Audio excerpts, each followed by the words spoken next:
potete stare anche lì tutta la giornata. Grande emozione di fronte a questo esemplare di allocco rimesso in libertà. Un ritorno alla natura dopo un mese presso il CRAS di Treviso, dove l'uccello è stato curato in seguito ad un impatto contro un'auto che gli aveva causato una frattura al femore.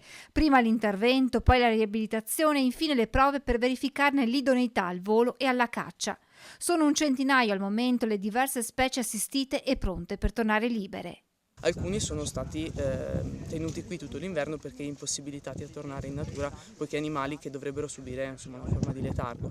E questo che si affaccia ora è il periodo appunto primaverile, dove anche gli animali che sono stati in letargo fino adesso si svegliano, e quindi prossimamente prevediamo di liberarne una serie. Ricci, merli, colombi, rondoni e civette, le specie maggiormente assistite dal CRAS di Treviso tra le 102 complessivamente trattate.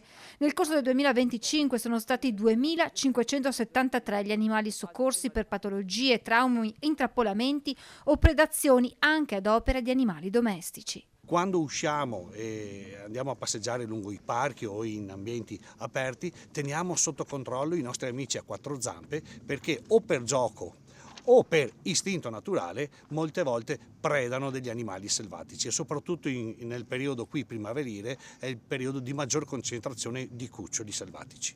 320 43 20 671 è il numero attivo tutti i giorni 24 ore su 24 per segnalare la presenza di animali selvatici in difficoltà, un servizio fondamentale che richiede però costi importanti in termini economici e di personale umano. Ci vengono dati 50.000 euro da parte della provincia, in realtà il costo è più del doppio, che ovviamente adesso viene sostenuto da Veneto Agricoltura tramite anche l'utilizzo di quelli che sono gli operai che noi mettiamo a disposizione. Abbiamo visto che ci sono dai 2 ai 4 operai al giorno, oggi c'è un servizio che è 7 giorni su 7, 24 ore su 24. Provincia e Veneto Agricoltura sono determinate a chiedere alla Regione di continuare a sostenere il servizio. Avete quantificato il contributo annuale che dovrebbe dare la Regione più o meno? Sì, stiamo parlando di oltre 100.000 euro per CRAS, ovviamente. Una parte, metà sono sostenuti dalla provincia, che ci eroga quota parte per questo servizio perché sarebbe di competenza provinciale, il resto lo sta facendo Veneto Agricoltura con i propri fondi, quindi insomma abbiamo la necessità da questo punto di vista